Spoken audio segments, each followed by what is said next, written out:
All right, I have Buddy here from ARB. Thanks for coming out today. My pleasure, my pleasure. Thank you. Looks like you guys brought your JK with you. Yeah, we brought this four-door in. It's a little bit beat up, but it's an honest truck. It's done a lot of work. We did the ultimate adventure with it and survived, thankfully. There's quite a few bits on this that are just off the shelf, regular parts. We have our old man Emu JK Suspension. I actually just drove this up from Orlando this Tuesday, and it was a beautiful thing to drive. Lopes along nicely, steers well. I got on a couple of exit ramps a bit faster than I should, and it just drove around nicely, really in control. Of course, the JK suspension has incredible articulation, like you would need doing an ultimate adventure. But for day-to-day driving, you know, once you get up inside it, it really behaves well. A little further on to the front, we have one of our Snorkels here. You know, a lot of people ask us about rain and how is it affected, and I've come through a lot of rain recently, no issues of course, but in the back of the Snorkel along the sides we have avenues cut here, so when the rain hits, it'll always go to the back end of the Snorkel and it'll drain out here. What little bit does get into the bottom of the Snorkel and finds its way to the air box, all air boxes have a little spiffy valve or a little one-way valve, or even sometimes just a couple of holes, and the water will drain out there, so there's never really an issue. Unless you get in water this deep, you're usually okay.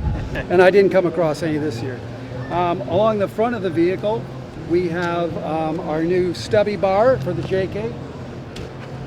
Really, this bar is designed for running a bigger tire. If you're running a 35, you can usually get away with a full-size bar, but once you get to a 37, like you find here, as you turn the wheel hits the backside of the bumper.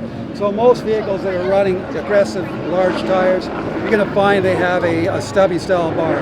This bar has a lot of cool features. They have a port here for a high lift jack.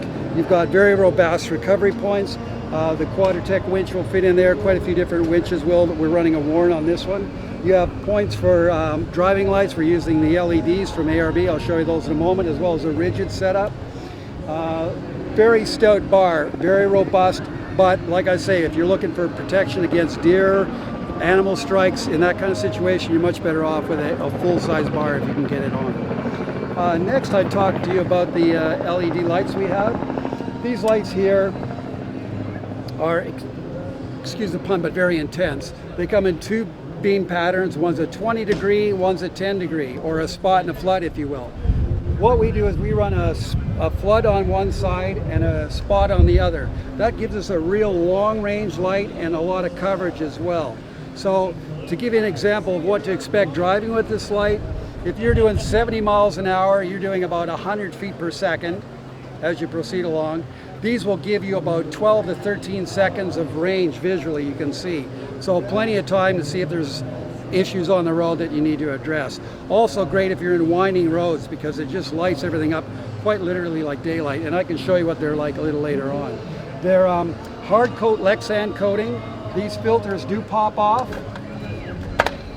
Hard coat lens here as well. The submersible to around 10 feet. Yep. 50,000 hours life on the bulbs. There's 32 LEDs in each light. Extremely robust. Amazing light output. Great. You know, probably more than what a lot of people need, but if you're looking for the best, this is it. Awesome. Well, Buddy, we really appreciate you bringing all this out to show off to everyone today. Thank you. Thanks for coming in. Thank you.